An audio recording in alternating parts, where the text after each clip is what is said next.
Assalamualaikum warahmatullahi wabarakatuh. Bismillahirrahmanirrahim. Tabarakalladzi nazzalal furqana ala 'abdihi liyakuna lil 'alamin nadhira. Allahumma shalli wa sallim ala sayyidina Maulana Muhammadin wa ala alihi wa sahbihi asma'in, amma ba'du. Qudwatunal jami' fi'lan wa qawlan wa hala Syekhuna al-Faqih al-Mufassir Kiai Haji Maimun Zubair, Syekhuna Kiai Haji Abdul Wahab, Syekhuna Kiai Haji Muhammad Najih, dan semua ahlu baiti Syekhina yang kita hormati, teman-teman Anwar yang kami cintai. Sebelumnya saya mohon maaf karena saya harus di atas, padahal kita ini fi tabqatin wahidah, sama-sama tahta Syekhin wahid, tahta murabbin wahid, yaitu Syekhina Kiai Haji Maimun Zubair. Dari sisi itu saya minta maaf. Dari sisi yang lain jenengan harus minta maaf saya karena ini bully saya ini. Artinya bully itu kesannya di atas, tapi ini makmur, diperintah, diatur. Jenengan al-amirun atau al-amir, jenengan pemerintah. Jadi dari sisi ini jenengan keren ya, ngatur-ngatur saya. Tapi begini, sengaja saya tidak bawa makalah, tahun kemarin juga tidak bawa makalah, karena saya datang, saya matur ke Syed ketika beliau minta saya datang.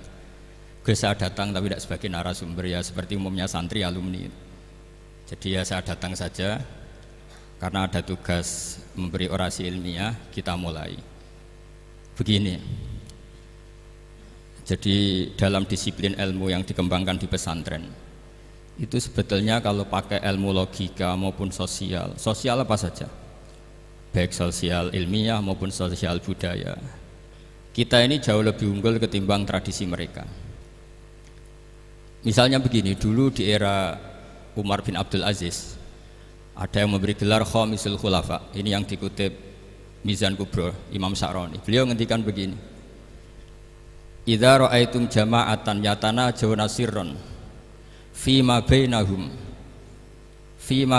fi amri dinihim, itu fasyadu anna dzalika dhalalun wa bid'atun. Jika kamu melihat satu komunitas tertentu yang bisik-bisik agama tapi di grupnya mereka sendiri tanpa melibatkan kelompok lain yang mungkin a'lama minhum, lebih alim, maka itu sesat, dhalalun wa bid'atun. Sehingga dulu itu sudah ada tradisi konsensus ilmiah. Konsensus ilmiah ini diputuskan oleh konsensus yang min ahlil ilmi, sehingga orang yang tidak ngalim itu ya konangan. Kalau sekarang nggak pati konangan, tahu-tahu ada orang nggak jelas juntrungannya punya majelis tafsir yang bisa saja cindil tikus itu halal, hanya karena berdasar dalil, misalnya kula ajitu fima uhiya ilayya muharraman ala ta'imi yat'amuhu illa yakuna maitatan aw damam masfuhan aw lahma khinzir, sehingga dianggap yang halal itu banyak, yang haram hanya 3. Saya pernah ketemu di antara mereka, tanya, apa betul Gus Bak menurut Islam begitu? Terus saya baca di antara ciri Nabi itu yang ada di kitab Taurat dan Injil itu wa yuharrimu alaihimul khobais. Jadi kadang mawadiul halal wal haram itu tidak disebut di halal haram, tapi disebut di sifatun Nabi. Sifatnya Nabi adalah wa yadau anhum israhum wal aghlal allati kanat alaihim. Di antara sekian sifat itu wa yuharrimu alaihimul khobais, dan Nabi mengharamkan sesuatu yang menjijikkan. Nah kira-kira itu cindil tikus itu kalau sama dakok di ruang tamu menjijikkan enggak? Ya jijik, ya sudah haram saja kata saya. Akhirnya sebagian mereka ya tobat, mau ngaji sama ahlinya. Dulu ketika Imam Malik ngarak Muwatta itu beliau ngendikan, dan ngendikan itu saya hafalkan. Ini ada di kitab Al-Manhalul Latif, juga dikutip Gus Najih dalam kitabnya At-Tajridul Musaffa. Aradtu kitabi hadza ala sab'ina faqihan min fuqaha il-Madinah fakulluhum wata'ani fasammaituhu al-Muwatta. Kitab ini sudah saya tasihkan ke 70 ahli fikih di Madinah, kemudian semuanya setuju, fakulluhum wata'ani, semuanya sepakat, fasammaituhu al-Muwatta, maka kitab ini saya namain al-Muwatta, yang disetujui. Sehingga kita tidak boleh menjadi orang-orang alim humul sendiri dewean terus dikultuskan santrinya, serambutnya gondrong, terus muridnya jari dulang Nabi Khidir, sekambine kok kali Jogo itu, terus terkenal wali itu. Ini kalau kita begitu bahaya. Makanya saya senang model pendidikan Anwar. Ilmu itu dikonsensuskan. Siapa yang alim di takrib, di mu'in, ada debat, ada macam-macam. Sehingga yang terbaik, baik secara ilmu maupun perilaku dituakan. Ini penting, kalau ilmu tidak dikontrol itu repot. Saya berikan contoh betapa kita lebih kritis ketimbang tradisi di kampus. Saya pernah didebat sama salah satu kelompok ormas tertentu. Pak Baha, apa alasannya orang NU kalau megang istrinya itu kok batal gitu? Wong istrinya digauli saja boleh, masa megang itu batal kata. Terus saya jawab, kamu tahu definisi mahram? Nggak tahu ya. Mahram itu orang yang haram dinikah. Yang haram dinikah itu ya ibu, anak, bule, ponakan. Yang haram dinikah itu namanya mahram. Justru istri itu namanya ajnabiyah, orang lain. Makanya boleh nikah. Jadi statusnya istri itu orang lain ajnabiyah, sehingga boleh dinikahi. Kalau mahram malah nggak boleh dinikahi. Mereka akhirnya sadar, oh ternyata selama ini keliru. Membahasakan istri mahram itu keliru. Ya terus akhirnya dia jadi Syafi'i dadaan tadi. Pernah juga ada seorang kiai yang kepikiran mau mengharamkan atau menganggap ada fidah kalau orang haji itu rokok. Rasanya kalau kata pakar-pakar Kuwaitar itu cengkeh itu wangi. Kalau cengkeh wangi berarti kalau haji rokok itu artinya pakai apa? Wangi. Itu hampir saja deal. Karena ya memang cengkeh itu wangi. Kemudian diingatkan sama kiai yang lain. Anda berani fatwa kalau orang Jumatan sunat ngerokok karena pakai pewangi? Terus wah iya ya, enggak jadi. Jadi ini pentingnya ilmu itu konsensus. Sehingga saya bicara di sini pede bukan karena saya merasa benar, enggak, kan nanti ada yang nasihat ini. Kalau benar ya sampean dukung, kalau salah ya tinggalkan saja, biasa saja. Karena kalau sampean sama-sama tadi saya sudah bilang tahta topqatin wahidah, kita tahta syaikhin wahid, tahta mursyid wahid. Saya pikir ilmu saya dan sampean ya unda-undi lah. Kita beda jauh kan dengan Gus Naji karena beliau alim bisa ngarang kitab banyak. Kalau saya jenengan kan ya sama-sama enggak jelas gitu ya, sudah pokoknya santai-santai saja. Pokoknya rileks saja. Yang jelas saya datang ke sini itu mau cerita kebanggaan saya sebagai orang pesantren, produk pesantren kalau kata Gus Barak tadi. Di kampus itu saya berkali-kali ketemu doktor, profesor, dan mereka umumnya itu orang-orang yang galau, yang gelisah. Dan lucunya itu mereka memposisikan saya sebagai penasihat. Karena apa? Memang ilmu pesantren itu unik. Ilmu yang bisa menjawab problem apa saja. Mereka misalnya tanya begini, Pak Baha, saya ini orang kampung, yang bapak saya itu utun, katanya. Utun itu lugu, bisa menjadikan saya doktor, saya jadi dekan, saya jadi rektor. Tapi setelah di kota, dengan sekian ilmu yang saya pelajari dari Eropa, dari Amerika, sekedar anak saya tidak narkoba itu sudah susah, kok ranking? Nggak dengar anak saya ditangkap BNN itu sudah seneng saya. Artinya apa? Dia sadar ternyata kearifan lokal yang dididik para kiai menjadikan anak-anaknya jadi profesor, jadi dokter. Tapi dengan ilmu kedoktorannya orang menjadikan anaknya ranking itu susahnya bukan main. Karena nggak ada kearifan. Ilmu yang mereka anggap adalah dianggap ya, tentu tidak hakikat, eksak. Eksak saja sebetulnya tidak juga subjektivitas mereka. Misalnya begini, ini contoh sekian. Pernah saya lomba cepet-cepetan matematika. Kalau saya kan pernah dimintai konsultan sebagai badan Basnas Nasional. Mereka kalau ngitung ya zakat tijarah itu 2,5%. Mungkin zakat ziroah berapa? 10% atau 20%. Kangkang yang di sini tak pikir itu mesti bingung karena gaya poro gabet itu mesti raiso. Dan mereka tak tantang, coba jenengan bikin poro gabet, saya pakai matematika pesantren. Itu cepat saya. Karena matematika kita adalah matematika ummi. Ummi itu orang Arab, ummiyin. Gak usah diterjemah apa, ya sudah ummiyin saja. Ummiyin itu keibu-ibuan lugu. Jadi kalau nggak bisa itu ya terlalu. Misalnya 2,5%, kalau kita bilang kan rubul usur. Ya sudah 1.000 itu diusurkan dulu menjadi 10. Setelah 10 itu kan misalnya ya 1.000 berarti usurnya 100. Ya kan? Setelah 100 cari rubuknya berapa? 25. Berarti setiap 1 juta 2,5% adalah 25. Mereka masih garap poro gabet, saya sudah cepat 1.000 usurnya 100, rubuknya 25, namanya rubul usur. Begitu juga misalnya kita punya aset 100, nisful usur, usurnya 10, nisfunya berarti 5. Itu rasa porogapet cepet ketimbang sampean porogapet 2,5% kan suwi. Terus dia tanya, Pak matematikanya kok cepet? Dapat ilmu dari mana? Pernah kuliah di mana?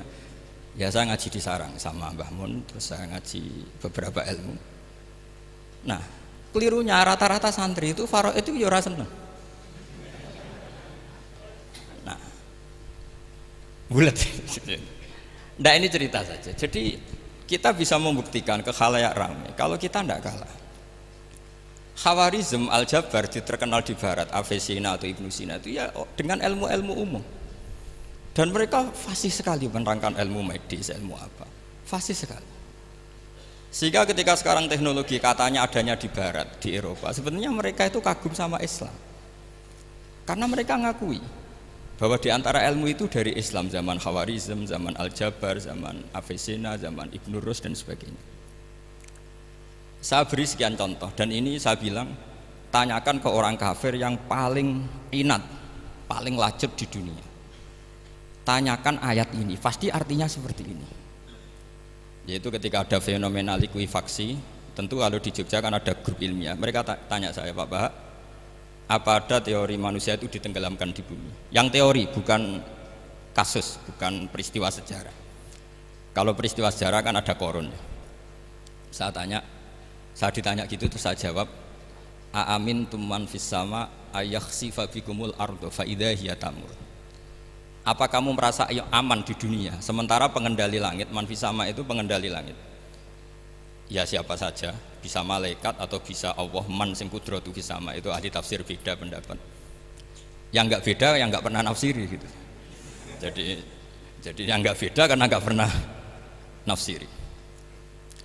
Ayak sifabikumul ardo, bahwa bumi ini bisa ditenggelamkan. Faidah ya tamur, ya memang bumi itu bisa meleleh. Terus saya memberi sekian argumentasi. Kalau kamu katakan justifikasi ilmiah karena kadung Islam dan kadung pegangan Quran, mungkin Anda akan bilang saya ini justifikasi, nyari pembenaran secara syariah. Tanyakan ke ahli lughat yang non muslim, maknanya ayat itu tetap seperti itu. Begitu juga misalnya ayat wal ardi dzatis sodq, dan bumi yang berkarakter bisa retak. Sodqun itu retak. Dulu kita hanya punya contoh, misalnya biji-bijian jagung yang lembek, yang lemah, dan bumi yang keras, atau ketela atau bengkoang itu. Ternyata dengan segala kelemahan ini, biji-bijian ini bisa merekah, dan buminya yang ngalah memberi ruang. Dulu ulama hanya nyontohkan tadi. Misalnya kalkhinto apa saja yang bisa bumi mengalah dengan proses tumbuhnya tanaman. Tapi itu kan qaulul mufassir. Kenangan saya ngaji ya, makanya saya bangga sekali sebagai murid beliau. Saya memberi gelar beliau al-faqih al-mufassir. Faqih betul karena beliau putra Mbah Zubair yang ma'ruf bil fiqhi. Dan al-mufassir beliau itu murid Said Alawi yang ngarang takriran Faidul Khabir itu dengan Habib Muhsin Al-Musawa itu. Ini penting, sanad kita ini penting, dan kita insya Allah sebagai murid tidak akan merusak sanad itu. Dan yang merusak sanad itu gurunya alim, baik guru alim terus kita bodoh itu merusak sanad itu. Saya masih ingat didhawuhi Mbah Mun, wong jagoan merusak sanad. Ibnu Hajar Al-Asqalani ngalim-ngalimi wong, di murid Zakaria Al-Ansori. Beliau di murid Ibnu Hajar terus di murid Fathul Mu'in. Jadi kiai nak di murid ngalim itu yo isin katanya. Nah kita berlomba-lomba supaya gak ngisin-ngisinin kiai. Ya ini kan kompetisi. Kalau gak kasih alim ya ngaku alim saja lah supaya ya nggak apa-apa. Artinya ya cukup lah kalau di daerah masing-masing kan. Saya pernah sama satu temen itu, Gus kula wis ngalim kok iso. Kula niku tiyang Sragen. Urip kula teng kaki Joko Samudra. Jadi kok kula ngeten iki pun alim. Ketika dia nakal dan pengurus nyurati orang tuanya memberitahu kalau anaknya nakal, dia tenang saja. Tak tanya, kenapa kamu tenang? Bapakku buta huruf. Jadi pengurus nyurati itu ya tenang saja dia, karena dia tahu orang tuanya itu buta huruf. Kok nikmat urip kok kowe nggih, saya najar. Ya tapi insya Allah barokatuh Syekhina semua itu tetap berkah.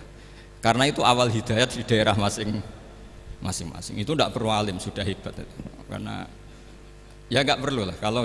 Kalau alim betul malah nggak sempat dakwah.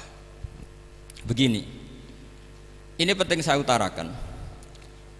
Karena sanad keguruan itu pernah saya cek ya. Ini cerita ini tahadus bin Nikmat. Guyonannya ulama meskipun guyonan itu ternyata musalsal. Dulu ya itu mungkin semuanya dengar sering cerita ada seorang desa gitu yang kambingnya habis mati, kebetulan kambingnya itu jenggotan kata beliau. Itu ada khotib yang jenggotan tuh nangis. Sempat khotibnya itu GR kalau dia itu ya ta'assar bimau idoti. Ya ta'assar sampai apa? Nangis sih.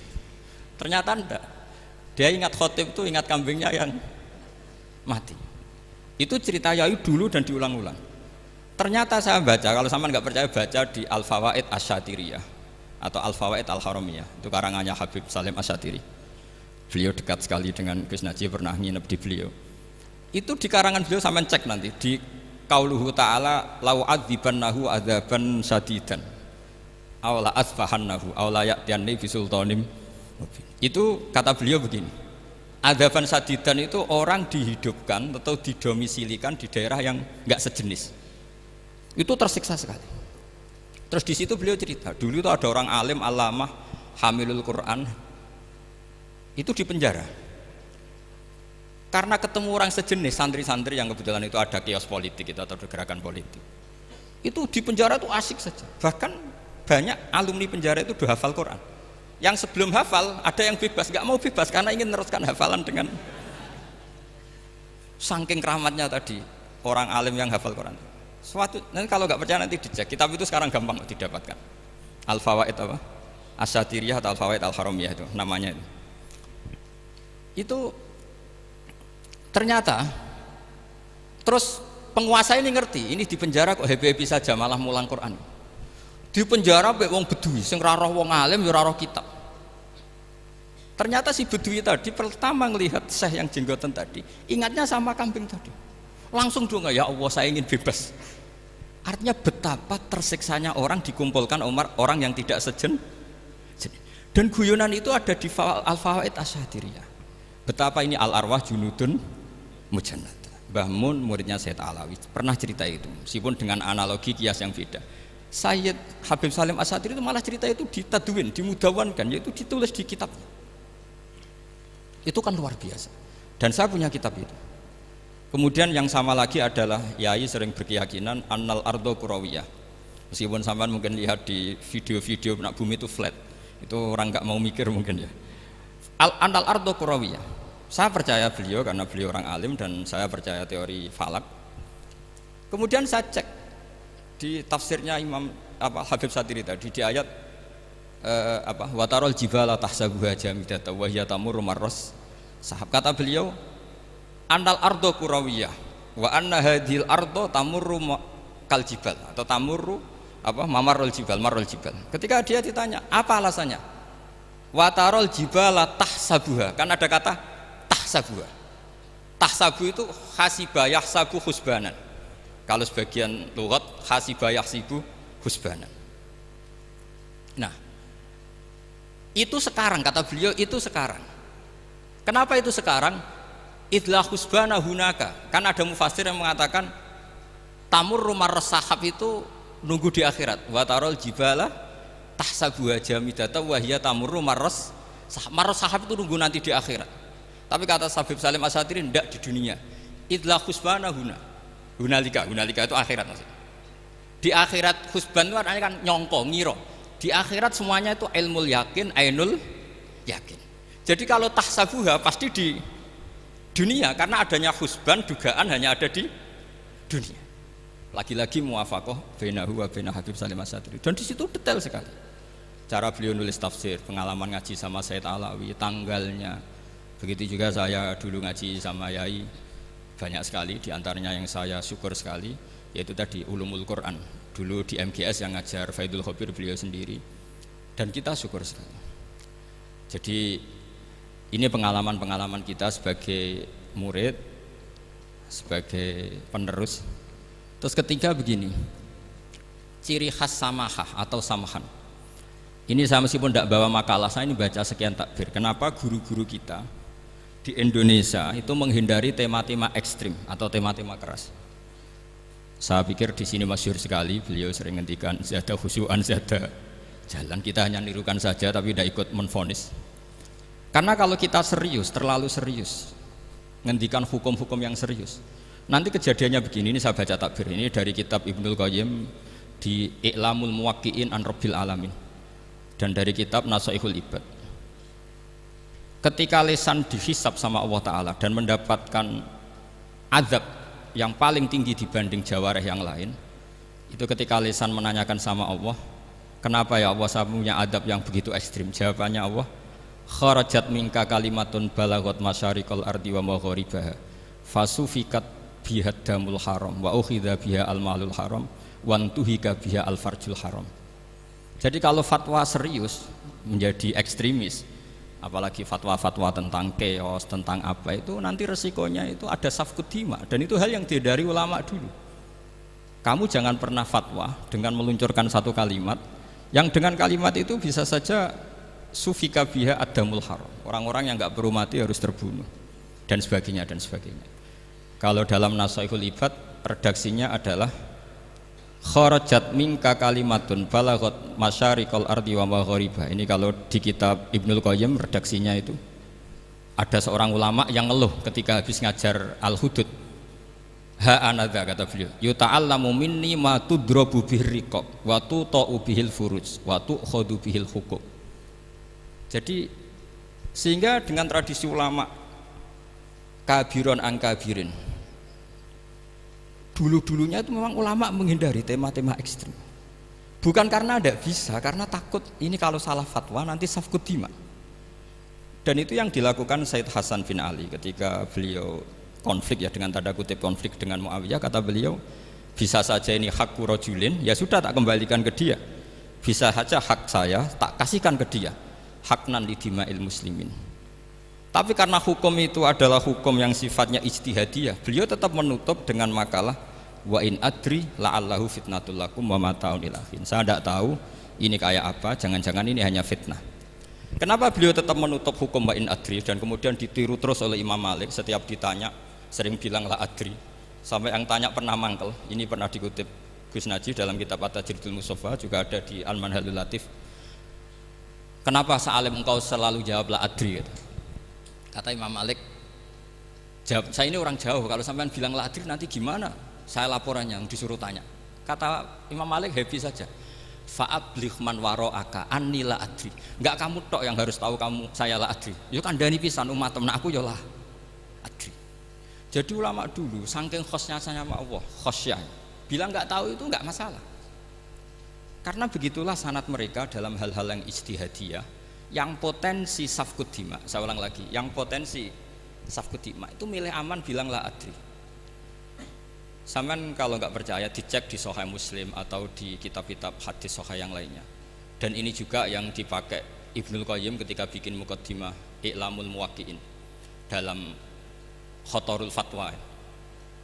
Ada seorang namanya itu Buraidah. Buraidah itu Amirul Jaysh. Itu setiap mau perang atau punya MOU dengan kelompok lain, kata Rasulullah, jika mereka menginginkan kamu ala antun zilahum ala hukmillah wa ala hukmi rasulillah fala tunzilhum ala hukmillah wa ala hukmi rasulillah. Ada redaksi yang fi dhimmatillah wa fi dhimmati rasulillah. Walakin anzilhum ala hukmi, posisikan bahwa MOU itu atas nama kesepakatan kamu dan mereka. Fa innaka la tadri atusiba hukmallahi amla, karena kamu tidak tahu apa kamu persis sebagaimana hukum Allah pandang. Kamu tidak bisa misalnya secara fikih, misalnya ada Zaid ini kafir harbi, terus kamu bilang ini wajib diperangi karena kafir harbi. Oke, itu mungkin. Tapi masalahnya bisa saja khusus Zaid ini ada sunnatullah, ada ilmu Allah yang mau diberi hidayat sehingga ada perlakuan khusus. Sampai lihat dalam Asra Badrin, itu yang ketangkap di Asra Badrin itu kan semuanya kafir harbi. Ini alhamdulillah ini beliau rawuh.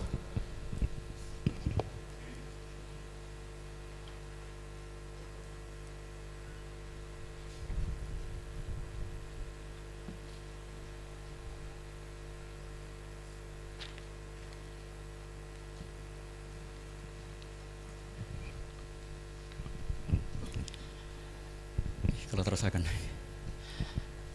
Itu di Asra Badrin itu kan semuanya yang ketangkep itu adalah orang-orang yang dulu kafir harbi.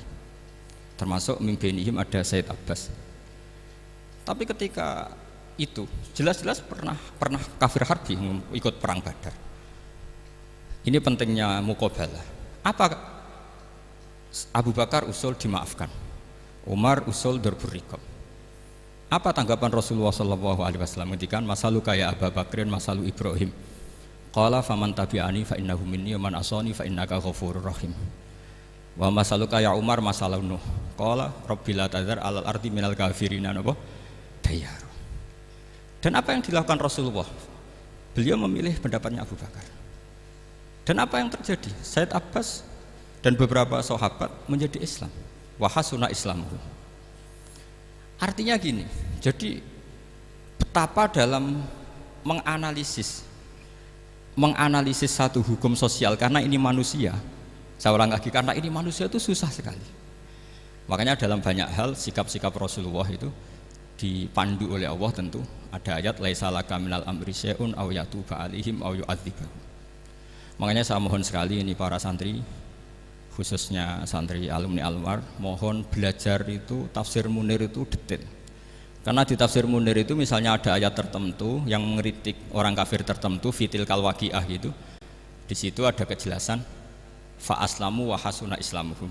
Misalnya wasfir nafsaka ma'al ladzina tuna rabbahum bil ghadat, terus wala ta'du'anaka anhum turidu zinatal hayatid dunya. Terus beliau menerangkan orang-orang ini yang dulu angkuh enggak mau ta'alum sama Nabi karena enggak mau jejer sama du'afaul muhajirin dan du'afaul ansor, itu akhirnya Islam dan wahasuna Islam. Saya kira demikian. Nanti monggo bareng-bareng istifadah dari Syekhina Najih. Dan saya syukur sekali karena mendapatkan naskah At-Tajridul Mushaffa.